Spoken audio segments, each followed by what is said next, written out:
हाँ मेरे दोस्तों, हमने पहले बात की थी और बॉटनी में 2 टॉपिक पढ़े थे, जड़ और तना। इसके बाद फिजिक्स में पढ़े।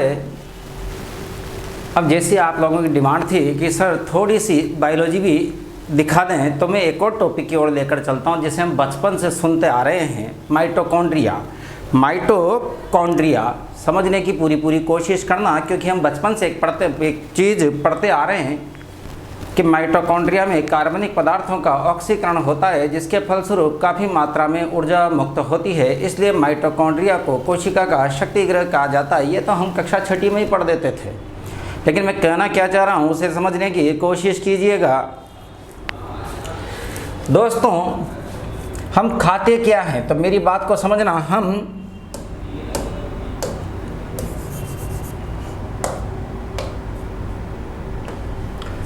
हम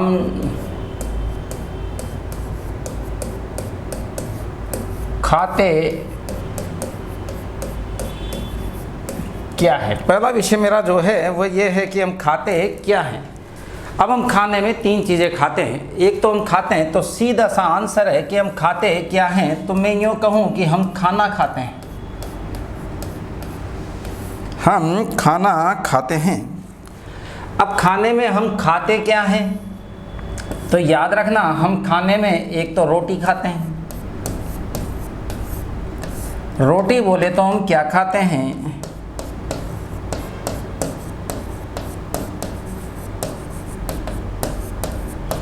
कार्बोहाइड्रेट्स खाते हैं।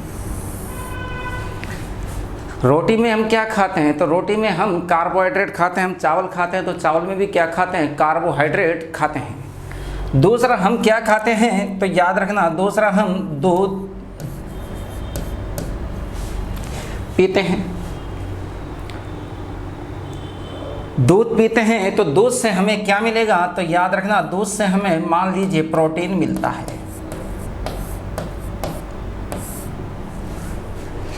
तीसरा हम क्या खाते हैं, तो हम तीसरा तेल खाते हैं।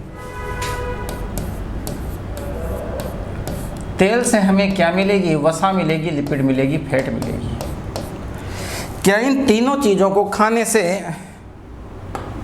हमें एनर्जी मिल जाएगी? तो जब तक इन कार्बनिक पदार्थों का ऑक्सीकरण नहीं होगा,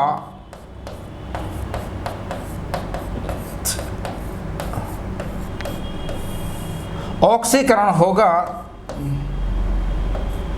जब तक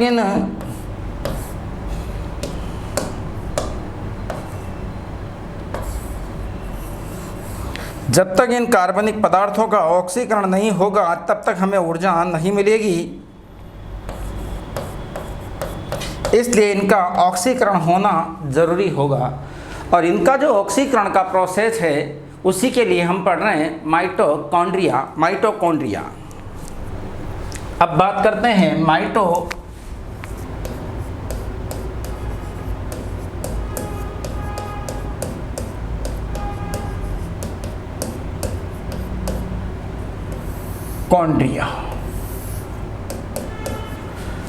सबसे पहले तो हम, जो बच्चे ये कहते हैं कि सर मुझे इंग्लिश नहीं आती, सर मुझे इंग्लिश नहीं आती, पर ये माइटोकॉन्ड्रिया को बचपन से ही इंग्लिश में ही पढ़ते आते हैं।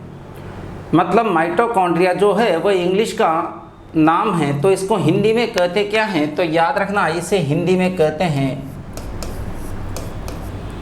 सूत्र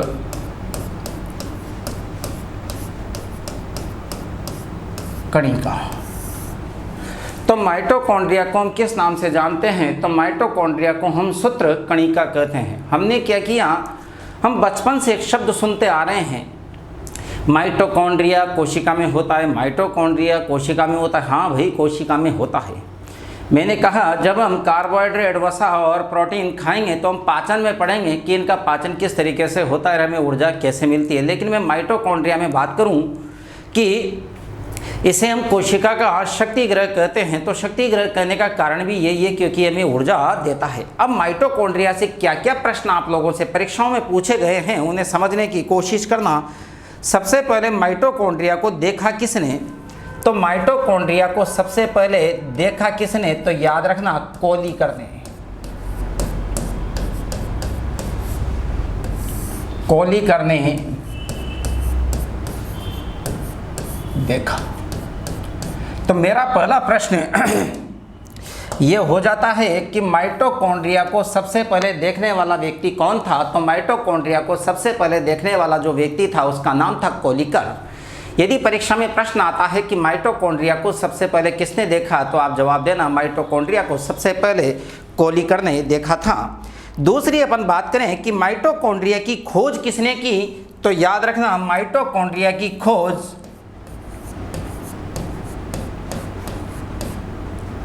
अल्टमान ने की। अल्टमान ने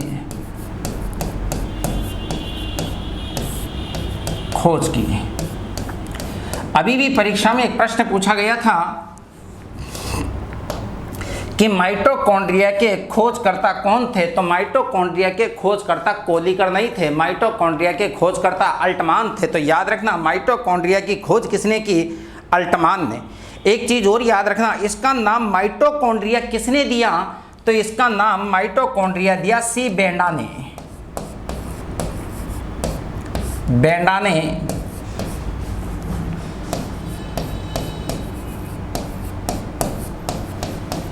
माइटोकॉन्ड्रिया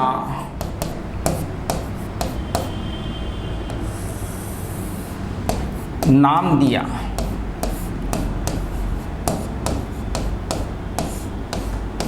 तो अगर आप लोगों से पूछा जाता है कि इसका नाम माइटोकॉन्ड्रिया किसने दिया है, तो आप जवाब दे देना कि इसका नाम माइटोकॉन्ड्रिया सी बेंडा ने दिया है। इसका नाम माइटोकॉन्ड्रिया किसने दिया, तो सी बेंडा ने इसको नाम दिया। अच्छा, एक बात और याद रखना, एक वैज्ञानिक था, नाम था फ्लेमिंग, और फ्लेमिंग ने इसे क्या कहा था, तो फिल्ला कहा था। इसलिए मैं लिख रहा हूं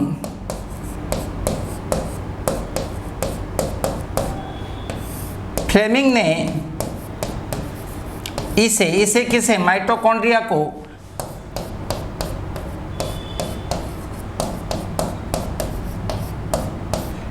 फिल्ला कहा।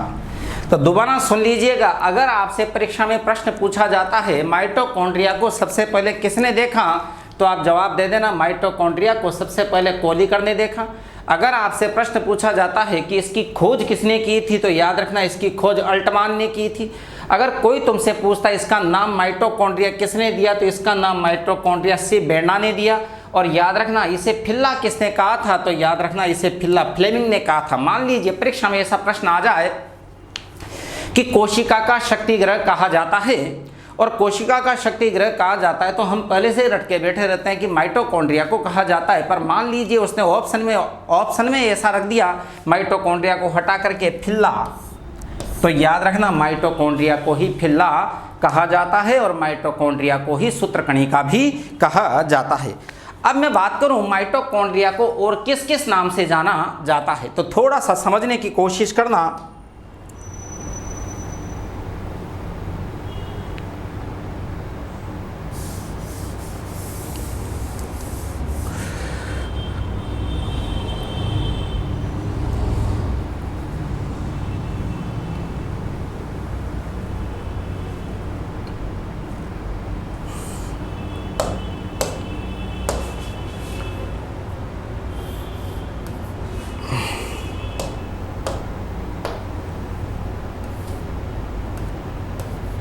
माइटोकॉन्ड्रिया को और क्या क्या कहा जाता है, तो एक तो हम जानते हैं कोशिका का शक्ति ग्रह कहा जाता है। तो याद रखना माइटोकॉन्ड्रिया को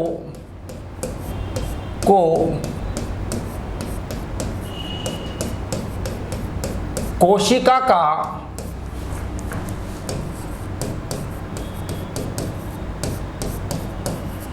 शक्ति ग्रह कहा जाता है।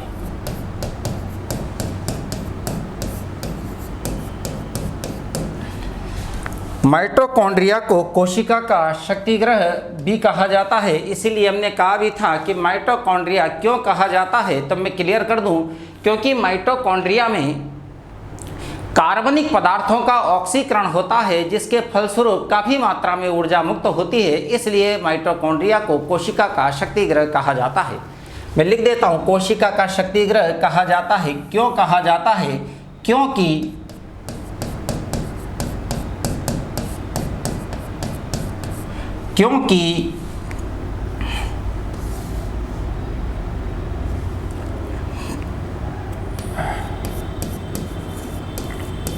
माइटोकॉन्ड्रिया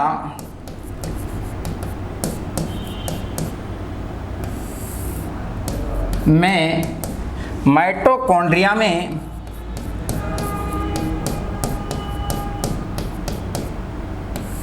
कार्बनिक पदार्थों का ऑक्सीकरण होता है। अच्छा, यहां भी आगे बताऊंगा आपको, ऑक्सीकरण भी ध्यान देना बीटा ऑक्सीकरण होता है। कौन सा ऑक्सीकरण? बीटा ऑक्सीकरण होता है। अल्फा बीटा गामा नाम सुना होगा आपने, आजकल तो डेल्टा भी चल रहा है। ध्यान देना, इसमें बीटा ऑक्सीकरण होता है। तो मैं लिख रहा हूं, माइटोकॉन्ड्रिया में कार्बनिक पदार्थों का ऑक्सीकरण होता है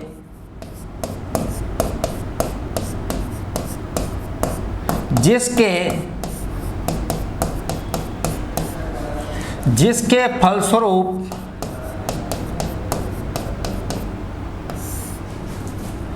काफी मात्रा में ऊर्जा रिलीज होती है। काफी मात्रा में ऊर्जा कार्बनिक पदार्थों का ऑक्सीकरण होता है, जिसके फलस्वरूप काफी मात्रा में ऊर्जा मुक्त होती है।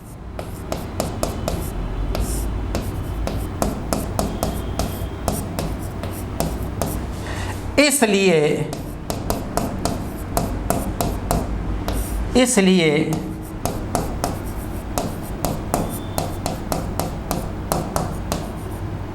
माइटोकॉन्ड्रिया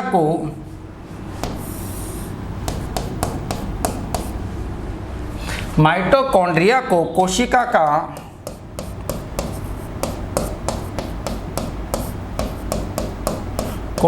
का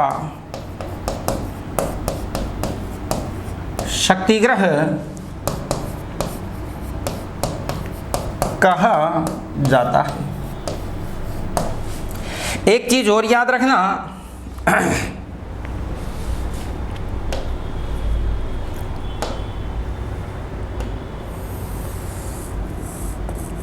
मैंने कहा काफी मात्रा में ऊर्जा मुक्त होती है, इसलिए माइटोकॉन्ड्रिया को कोशिका का शक्तिग्रह कहा जाता है। बात करें यहां से ऊर्जा मुक्त होती है, इस ऊर्जा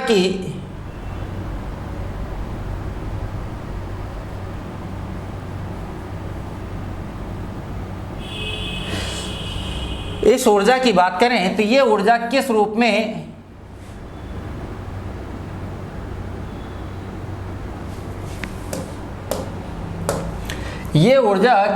में मुक्त होती है? तो याद रखना, ये ऊर्जा एटीपी के रूप में मुक्त होती है। किस रूप में मुक्त होती है? तो एटीपी के रूप में मुक्त होती है।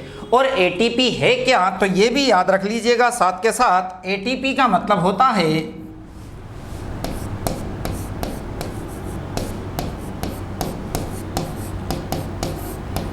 Adenosine try phosphate. अच्छा, यहां से भी एक चीज और याद रखना, मैंने कहा कार्बनिक पदार्थों का ऑक्सीकरण होता है, जिसके फलस्वरूप काफी मात्रा में ऊर्जा मुक्त होती है, इसलिए माइटोकॉन्ड्रिया को कोशिका का शक्तिग्रह कहा जाता है। ये जो ऊर्जा रिलीज हुई किस रूप में हुई? एटीपी के रूप में। एटीपी क्या है? तो याद रखना एडिनोसिन ट्राइफॉस्फेट। यहां से भी एक प्रश्न और याद रखना दोस्तों, ट्राई का मतलब होता है 3, कौन? फास्फेट का मतलब PO4-2। तो याद रखना एटीपी के एक अणु में कितने फास्फेट होते हैं? तो एटीपी के एक अणु में 3 फास्फेट होते हैं। हम बात कर रहे थे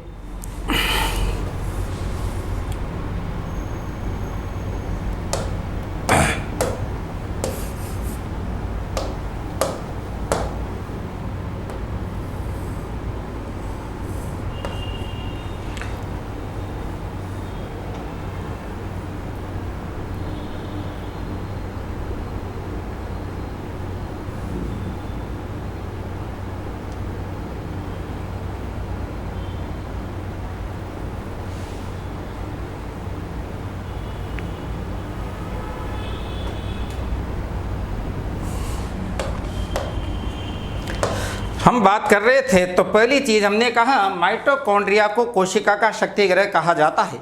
एक और याद रखना, माइटोकॉन्ड्रिया को अर्ध स्वायत्त अंगक भी कहा जाता है, सेमी ऑटोनोमस ऑर्गेनेल। याद रखना, अर्ध स्वायत्त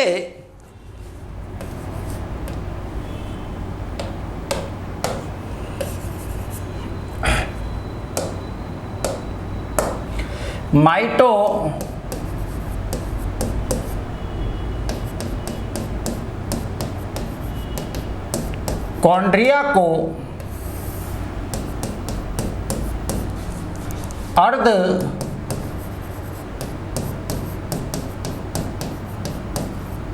स्वायत्त अंगक सेमी ऑटोनोमस ऑर्गेनेल, अर्ध स्वायत्त अंगक भी कहा जाता है।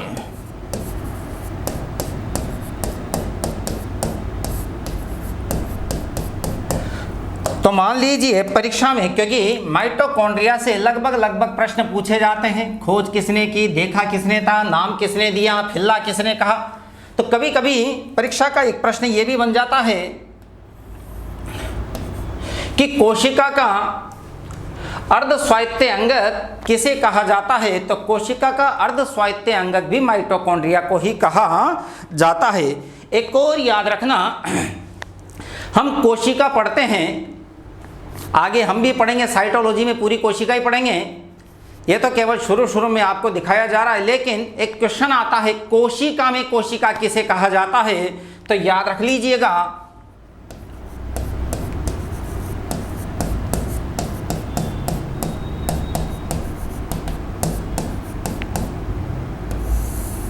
माइटोकॉन्ड्रिया को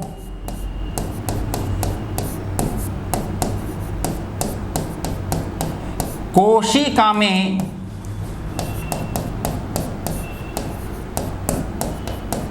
कोशिका भी कहा जाता है।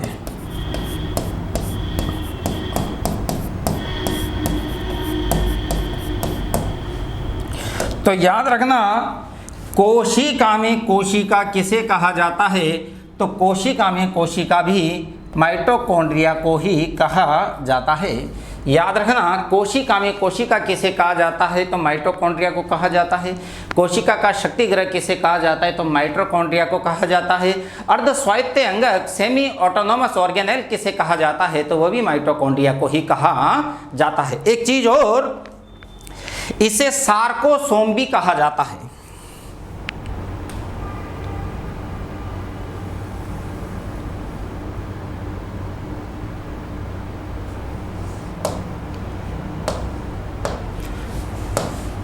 माइटोकॉन्ड्रिया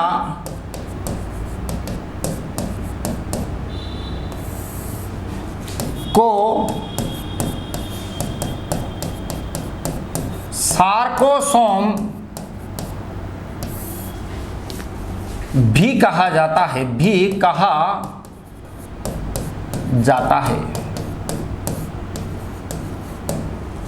याद रखना, मैंने कहा माइटोकॉन्ड्रिया को सार्कोसोम भी कहा जाता है। अब माइटोकॉन्ड्रिया को जब सार्कोसोम कहा जाता है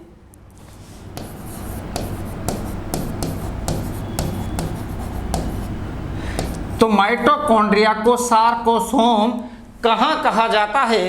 तो समझने की कोशिश करना, जब माइटोकॉन्ड्रिया कोशिकाओं की या सॉरी यूं कहें पेशियों में, मसल्स में होती है तो इसे सार्कोसोम कहा जाता है। तो मैंने कहा माइटोकॉन्ड्रिया को सार्कोसोम भी कहा जाता है। कहाँ पर कहा जाता है। तो याद रखना, पेशियों में कहा जाता है, पेशियों में। तो अगर कोई आपसे क्वेश्चन ये पूछता है कि माइटोकॉन्ड्रिया को पेशियों में किस नाम से जाना जाता है। तो माइटोकॉन्ड्रिया को पेशियों में सार्कोसोम के नाम से जाना जाता है। पेशियों में सार्कोसोम के नाम से जाना जाता है। माइटोकॉन्ड्रिया को पेशियों में किस नाम से जाना जाता है। तो माइटोकॉन्ड्रिया को पेशियों में सार्कोसोम के नाम से जाना जाता है। थोड़ा सा ये भी आप लोग याद रख लीजिएगा। एक चीज़ और क्लियर करना, माइटोकॉन्ड्रिया को कॉन्ड्रियोसोम भी कहा जाता है। माइटोकॉन्ड्रिया को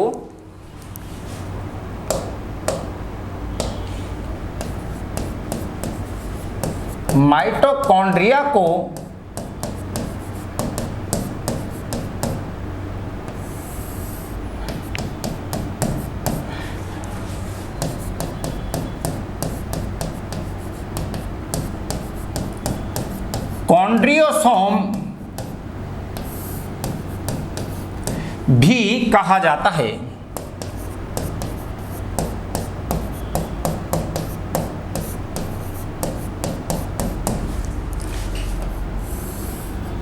मैंने कहा माइटोकॉन्ड्रिया को कॉन्ड्रियोसोम भी कहा जाता है, और याद रखना कॉन्ड्रियोसोम इसे किस कंडीशन में कहते हैं, तो कॉन्ड्रियोसोम याद रख लीजिएगा किसे कहते हैं, तो कॉन्ड्रियोसोम किसे कहते हैं, तो हम कह सकते हैं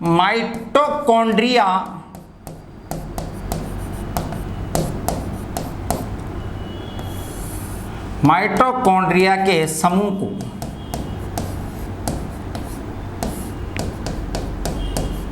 तो कोई तुमसे पूछे कि माइटोकॉन्ड्रिया का समूह किस नाम से जाना जाता है, तो माइटोकॉन्ड्रिया का समूह कॉन्ड्रियोसोम के नाम से जाना जाता है। ये तो मैंने एक माइटोकॉन्ड्रिया की एक बेसिक सी बात की कि इसके प्रश्न, क्योंकि मैंने ऐसा देखा है माइटोकॉन्ड्रिया के प्रश्न ज़्यादातर एग्जाम में पूछे गए हैं, लेकिन हर बार उसके प्रश्न पूछने का तरीका अलग अलग था। अब मैं बात करूं माइटोकॉन्ड्रिया की संख्या की।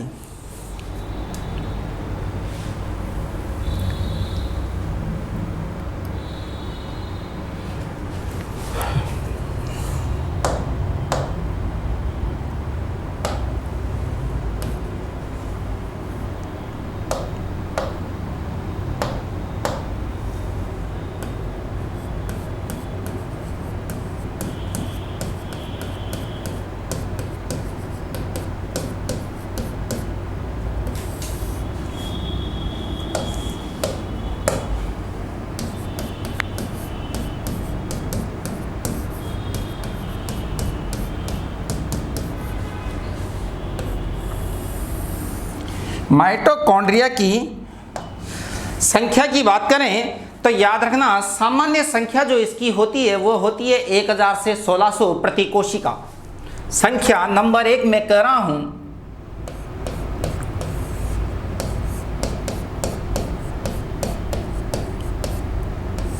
सामान्य संख्या। तो नॉर्मली जो इसकी संख्या होगी वह होती है 1000 से 1600 प्रति कोशिका। तो याद रख लीजिएगा इसकी जो संख्या होगी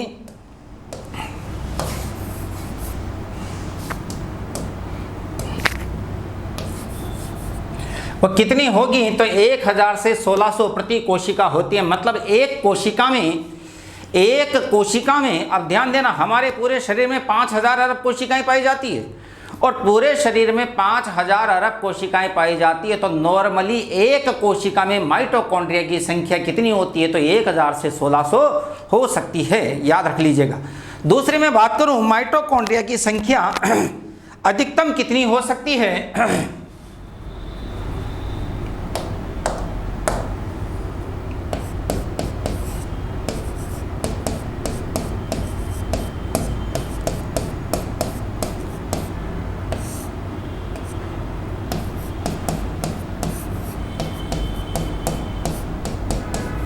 तो याद रखना माइटोकॉन्ड्रिया की अधिकतम संख्या कितनी हो सकती है, तो 5 लाख से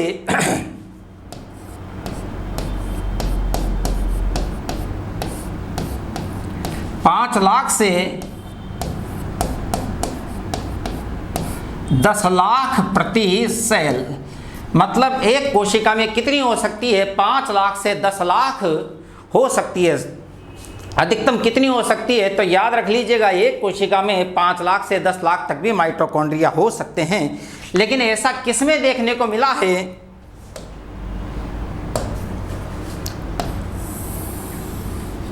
ऐसा किसमें देखने को मिला है? तो याद रखना, ऐसा उड़न पेशियों में देखने को मिला है। तो हम कह सकते हैं ऐसा पक्षियों की उड़न पेशियों में देखने को मिल सकता है।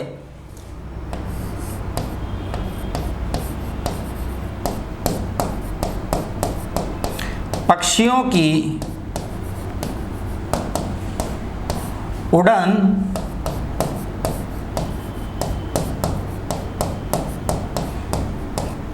पेशियों में, पक्षियों की उड़न पेशियों में माइटोकॉन्ड्रिया की संख्या 5 लाख से 10 लाख प्रति कोशिका हो सकती है।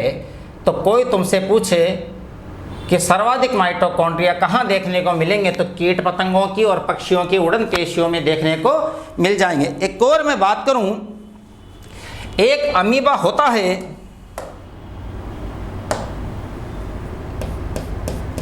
इसका नाम है केओस।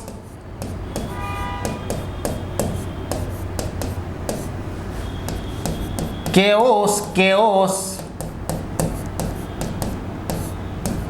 अमीबा। अच्छा, एक चीज और याद रखना, अमीबा, यूग्लिना, पैरामेशियम, प्लाज्मोडियम, ये सभी एक कोशिकीय जीव हैं। अमीबा, यूग्लिना, पैरामेशियम, प्लाज्मोडियम, ये सभी एक कोशिकीय जीव हैं। मतलब इनके संपूर्ण शरीर में कोशिकाओं की संख्या केवल एक ही होती है। और मैं यहाँ कह रहा हूँ कि केओस अमीबा, जो अमीबा की एक प्रजाति है, नाम सुना होगा आपने, एंटमीबा हिस्टोलाइटिका, एंटमीबा जिंजेवेलिस, ऐसे कैसे एक अमीबा है जिसका नाम है केओस अमीबा। और इसमें माइटोकॉन्ड्रिया कितने होते हैं? तो याद रखना, इसमें माइटोकॉन्ड्रिया 50,000 से 5 लाख तक हो सकते हैं। परीक्षा की दृष्टि से याद रख लीजिएगा, माइटोकॉन्ड्रिया की सामान्य संख्या 1000 से 1600 प्रति कोशिका। अधिकतम संख्या आपसे अगर पूछता है तो 5 लाख से 10 लाख प्रति सेल प्रति कोशिका होती है, जो कि आपको कीट पतंगों और पक्षियों की उड़न पेशियों में देखने को मिल जाएंगे। और याद रखना, केओस अमीबा एक अमीबा की प्रजाति है जिसमें माइटोकॉन्ड्रिया की संख्या 50,000 से 5 लाख तक हो सकती है। लेकिन एक बात और याद रखना, माइटोकॉन्ड्रिया की न्यूनतम संख्या, तो माइटोकॉन्ड्रिया की न्यूनतम संख्या 1 प्रति सेल भी हो सकती है, जो कि होती है स्पोरोजोइट में। जो कि होती है किसमें? स्पोरोजोइट में। तो याद रख लीजिएगा, मैं क्या कहूं, न्यूनतम संख्या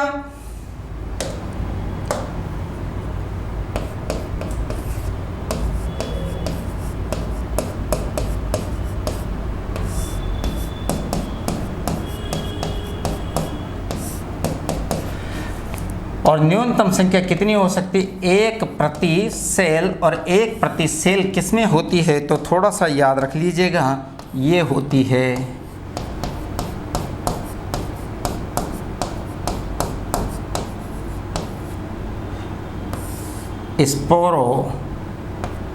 स्पोरोजोइट में। नाम सुना होगा, मादा एनाफिलीज मच्छर की लार में पाए जाने वाले प्लाज्मोडियम के स्पोरोजोइट के कारण मलेरिया रोग होता है।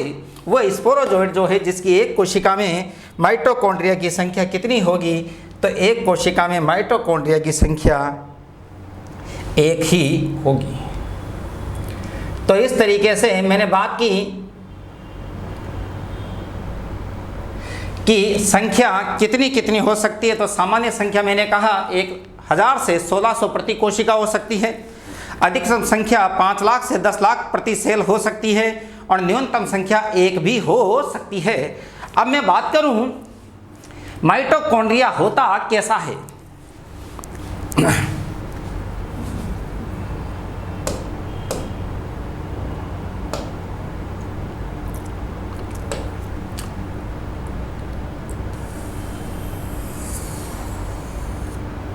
तो माइटोकॉन्ड्रिया कुछ ऐसा होता है।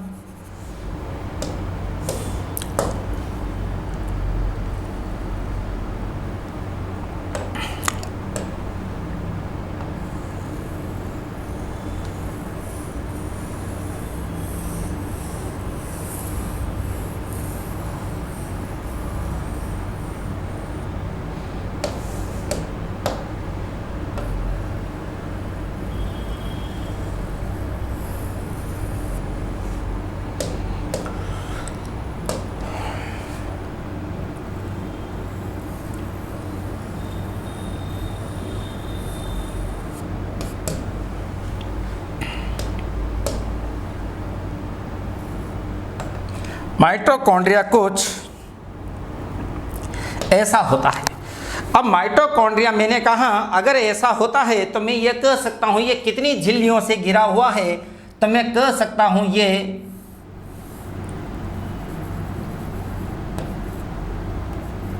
2 झिल्लियों से घिरा होता है, इसलिए हम कह सकते हैं दोहरी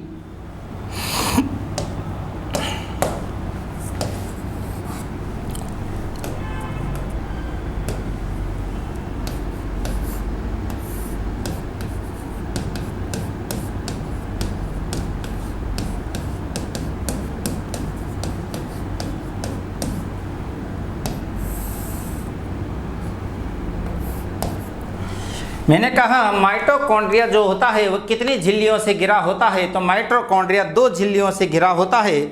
और ध्यान देना इन दोनों झिल्लियों के बीच जो खाली जगह रहती है, ये वाली जगह,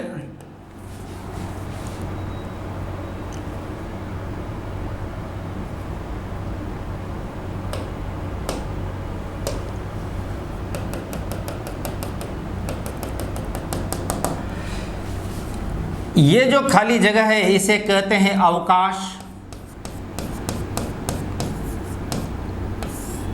इसे कहते हैं अवकाश। अवकाश को हम कह सकते हैं स्पेस।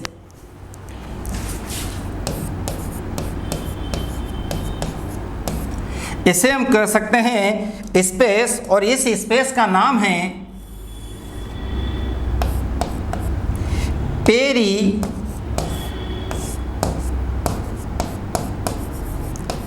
माइटोकॉन्ड्रियल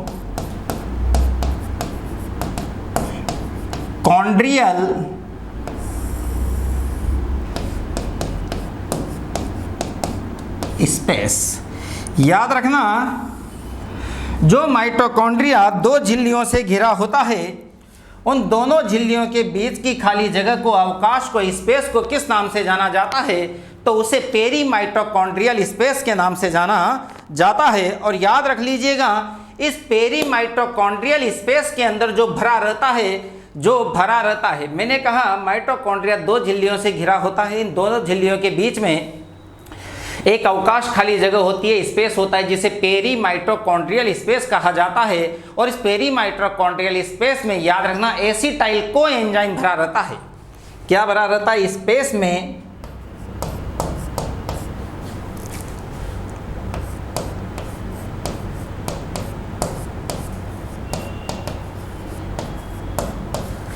एसिटाइल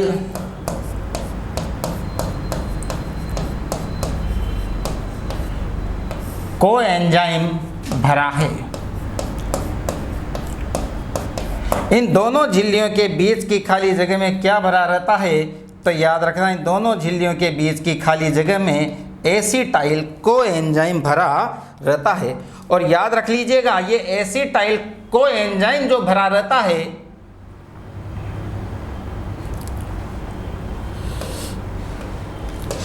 मैंने कहा माइटोकॉन्ड्रिया 2 झिल्लियों से घिरा रहता है और दोनों झिल्लियों के बीच की खाली जगह को, अवकाश को, स्पेस को पेरी माइटोकॉन्ड्रियल स्पेस कहा जाता है, जिसमें एसिटाइल कोएंजाइम भरा रहता है। जो क्या करता है, तो याद रखना यहाँ बीटा ऑक्सीकरण होता है। बीटा ऑक्सीकरण होता है, और बीटा ऑक्सीकरण होगा तो याद रखना क्या होगा, ऊर्जा मुक्त होगी, तो ऊर्जा रिलीज होती है।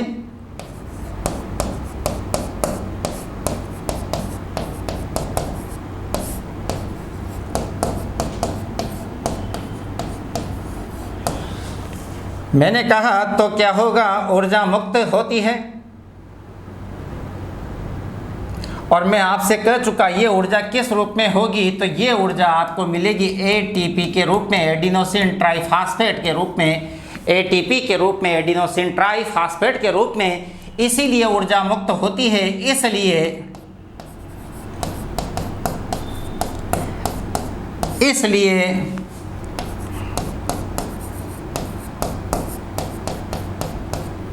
माइटोकॉन्ड्रिया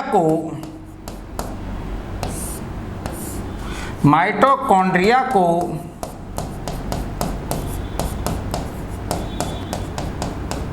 कोशिका का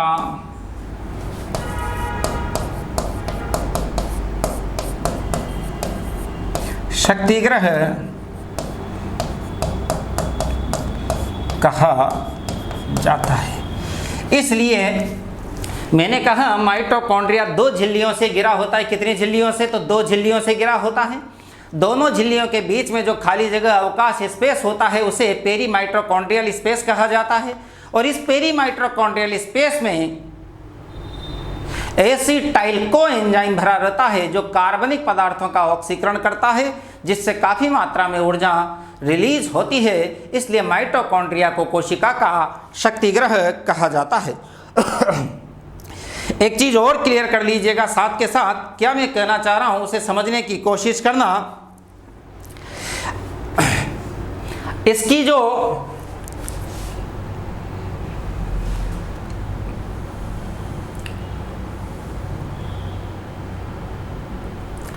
ये हमने माइटोकॉन्ड्रिया की बात की थी। इसकी आंतरिक झिल्ली से जो घिरा होता है, मैं बात करूं आंतरिक झिल्ली से घिरा हुआ द्रव किस नाम से जाना जाता है? तो याद रख लीजिएगा, आंतरिक झिल्ली से घिरा हुआ द्रव, आंतरिक झिल्ली से घिरा हुआ द्रव मैट्रिक्स कहलाता है। इसलिए मैं यहां लिख सकता हूं कि ये क्या है?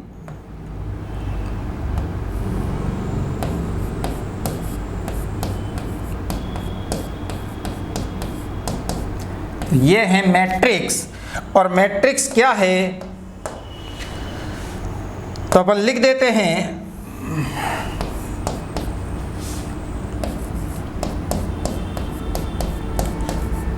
आंतरिक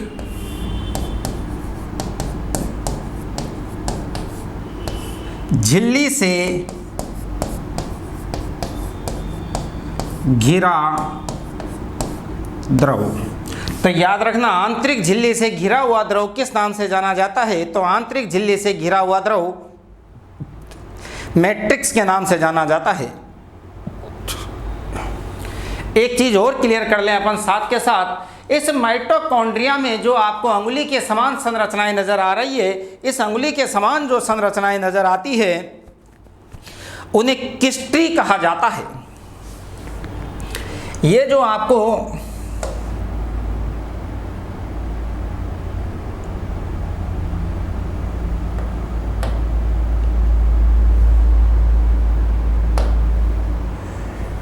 आपको अंगुली के समान संरचनाएं नजर आ रही है, इन्हें क्या कहा जाता है? तो इन्हें किस्ट्री कहा जाता है।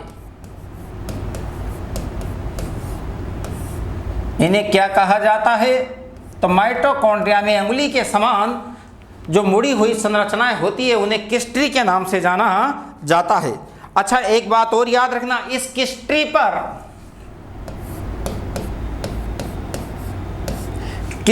पर F1 कण पाए जाते हैं।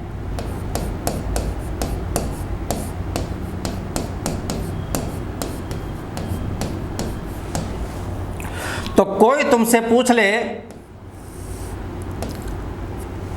कि F1 कण कहां पाए जाते हैं, तो F1 कण माइटोकॉन्ड्रिया की किस्ट्री पर पाए जाते हैं। मतलब माइटोकॉन्ड्रिया की जो अंगुली नुमा संरचनाएं होती है उनको किस्ट्री कहा जाता है, जिस पर F1 कण पाए जाते हैं। अब F1 कण है क्या? तो याद रखना, F1 कण को हम कहते हैं को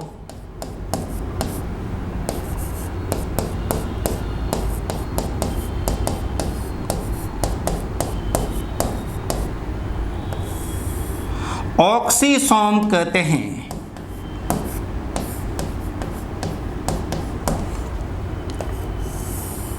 F1 कण को किस नाम से जाना जाता है? तो याद रख लीजिएगा, F1 कण को ऑक्सीसोम के नाम से जाना जाता है। तो या तो आप इन्हें क्या कह दें, F1 कण कह दें, और अगर F1 कण नहीं कहते हैं तो आप इन्हें क्या भी कह सकते हो, ऑक्सीसोम भी कह सकते हो। अब बात करें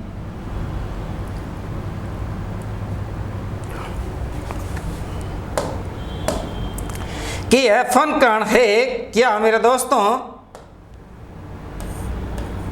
तो मैं बात करूं F1 कण या ऑक्सीसोम से पहले, तो याद रखना इसकी खोज किसने की थी? तो याद रखना F1 कण की खोज किसने की थी? तो F1 कण की खोज फर्नांडिस मोरान ने की थी।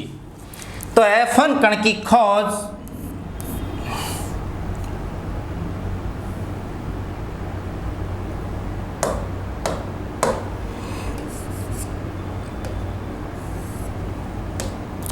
F1 कण की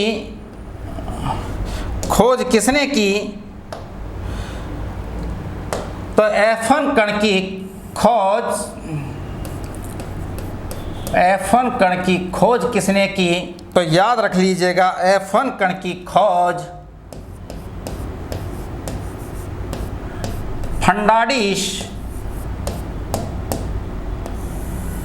फर्नांडिस मोरान ने की।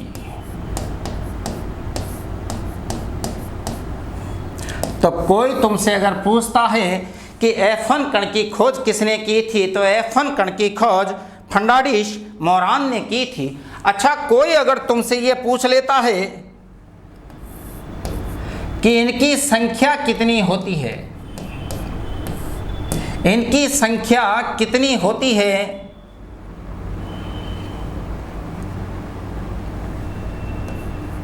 तो याद रखना 10 की पावर 4 से 10 की पावर 6 पर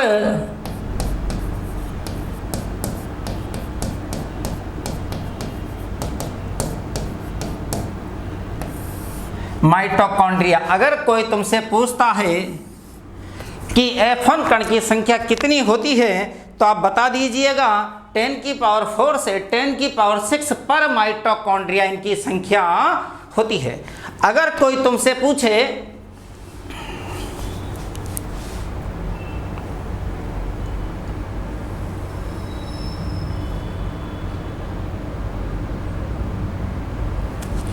कि F1 कण कितने भागों में विभाजित होता है, तो याद रख लीजिएगा F1 कण 3 भागों में विभाजित होता है।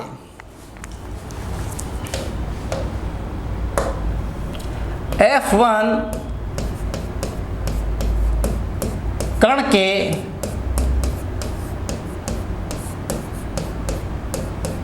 3 भाग होते हैं।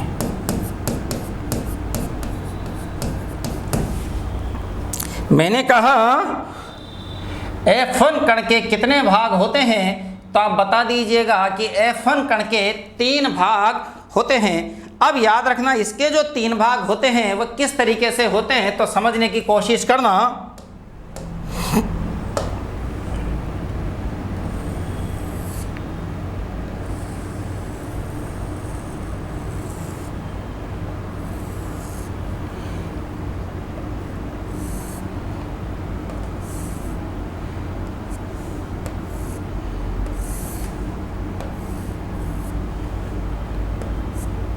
ये है F1 कण का डायग्राम और इसके 3 भाग कौन कौन से होते हैं। तो याद रखना ये जो यहां से यहां तक होता है इसे कहा जाता है F1 कण का सिर। इसे कहा जाता है F1 कण का सिर, जिसका जो व्यास होता है वो थोड़ा सा याद रख लीजिएगा।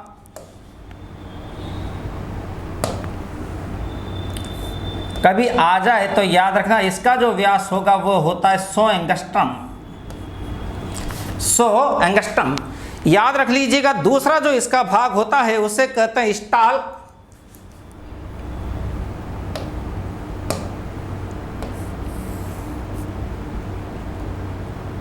बोले तो व्रंत।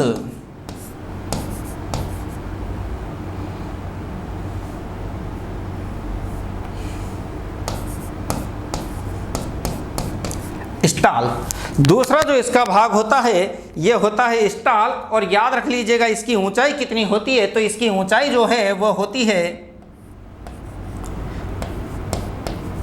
45 एंगस्ट्रम। इसकी ऊंचाई कितनी होती है, तो वह होती है 45 एंगस्ट्रम।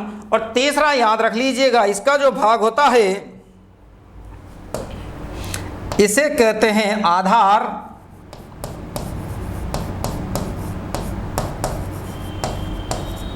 बेस। तो इस तरीके से याद रख लीजिएगा। इसके कितने भाग हो गए? तो इसके 3 भाग होते हैं और इसका बेस जो होता है उसकी जो चौड़ाई होगी वो कितनी होती है? तो याद रखना 115 एंगस्ट्रम होती है।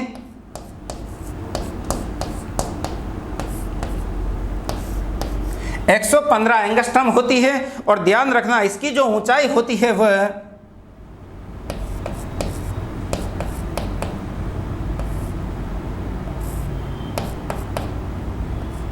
40 एंगस्ट्रम होती है। इस तरीके से F1 कण कितने भागों में बटा रहता है? तो याद रख लीजिएगा इस तरीके से F1 कण 3 भागों में बटा रहता है। और उसके 3 भाग कौन कौन से होते हैं? तो पहली चीज मैंने कह दी, पहला जो इसका भाग होता है वह होता है सिर, दूसरा जो इसका भाग है वह है व्रंत और तीसरा जो इसका भाग है वह है इसका आधार। अपन बात कर रहे थे किसकी? माइटोकॉन्ड्रिया की। और माइटोकॉन्ड्रिया में आगे हम ये और कहें कि माइटोकॉन्ड्रिया में होता क्या है, तो हम कह सकते हैं कि माइटोकॉन्ड्रिया में कोशिका के 70% एंजाइम का निर्माण होता है। माइटोकॉन्ड्रिया में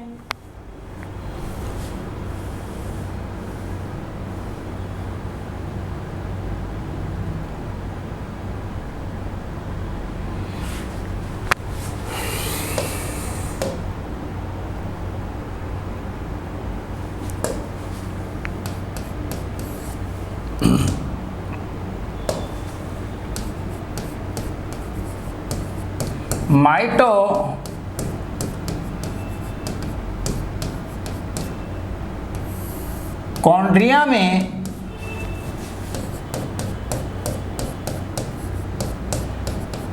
कोशिका के 70% एंजाइम का निर्माण होता है।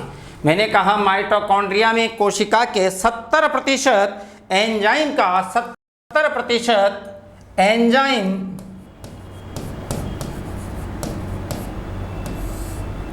का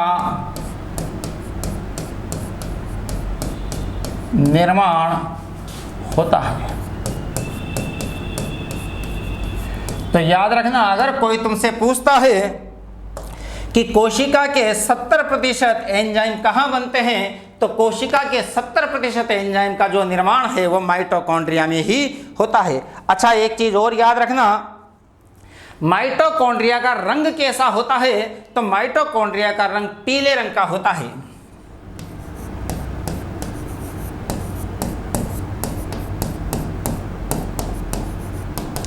माइटोकॉन्ड्रिया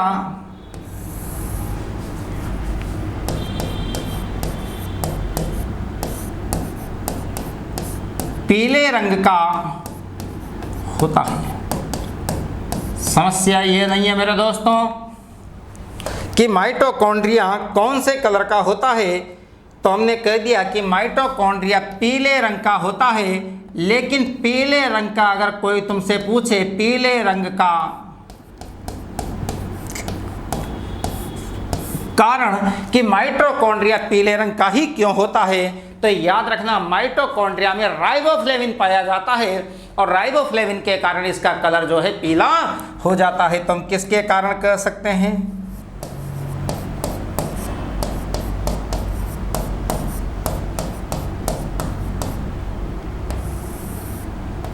राइबोफ्लेविन के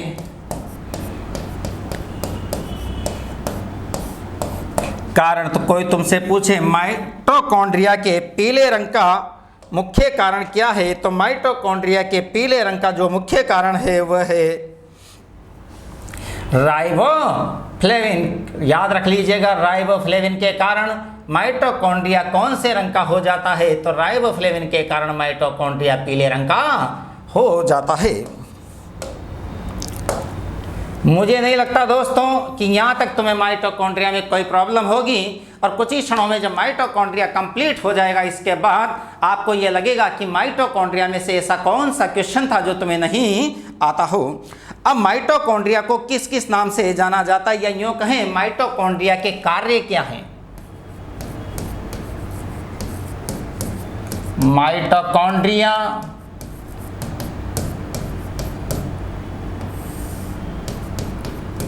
के कार्य, माइटोकॉन्ड्रिया के कार्य में बात करें तो सबसे पहले मैं बात करूं, पहला कार्य है इसका ऊर्जा उत्पादन। पहला कार्य क्या है इसका? ऊर्जा उत्पादन करना। सही बात है। हमने क्या कहा कि माइटोकॉन्ड्रिया दोहरी झिल्लियों से घिरा होता है। इसके दोनों झिल्लियों के बीच की खाली जगह, अवकाश, स्पेस को पेरीमाइटोकॉन्ड्रियल स्पेस कहा जाता है, जिसमें एसिटाइल कोएंजाइम भरा रहता है जो कि कार्बनिक पदार्थों का ऑक्सीकरण करता है। कौन सा ऑक्सीकरण? बीटा ऑक्सीकरण करता है, जिसके फलस्वरूप काफ़ी मात्रा में ऊर्जा मुक्त होती है। इसलिए माइटोकॉन्ड्रिया को कोशिका का शक्तिगृह कहते हैं। जब ऊर्जा मुक्त होती है तो हम इसे क्या कह सकते हैं? ऊर्जा उत्पादन करना। और जब ऊर्जा उत्पादन करना अगर इसका कार्य कह सकते हैं तो हम इसे क्या भी कह सकते हैं? ऊर्जा उत्पादन करना मतलब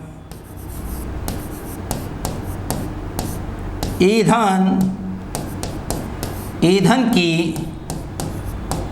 भट्टियाँ। तो अगर कोई तुमसे पूछे ईंधन की भट्टियों के नाम से किसे जाना जाता है, तो याद रख लीजिएगा ईंधन की भट्टियों के नाम से माइटोकॉन्ड्रिया को जाना जाता है। क्यों? क्योंकि माइटोकॉन्ड्रिया में ऊर्जा का उत्पादन होता है, और ऊर्जा का उत्पादन होता है तो इसे हम क्या कह सकते हैं? ईंधन की भट्टियाँ कह सकते हैं। दूसरी कार्य क्या है इनका? तो याद रखना, शुक्राणु गति में सहायक होते हैं। नंबर 2,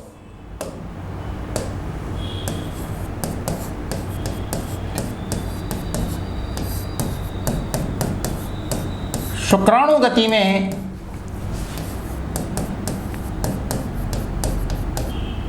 सहायक होते हैं।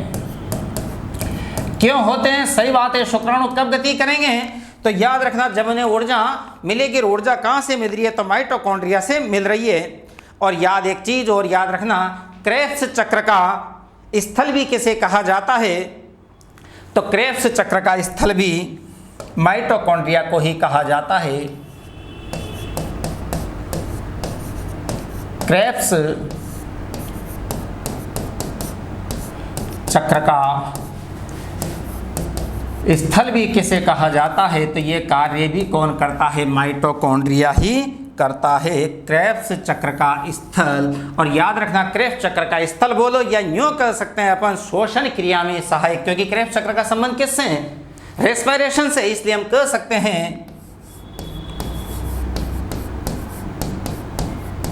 श्वसन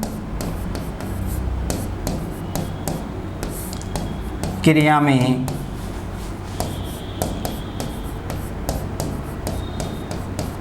सहायक। ठीक है दोस्तों, इस तरीके से आपका टॉपिक कंप्लीट हो जाता है माइटोकॉन्ड्रिया। मुझे नहीं लगता कि इससे बाहर किसी कंपटीशन में कोई क्वेश्चन जाना चाहिए। धन्यवाद साथियों।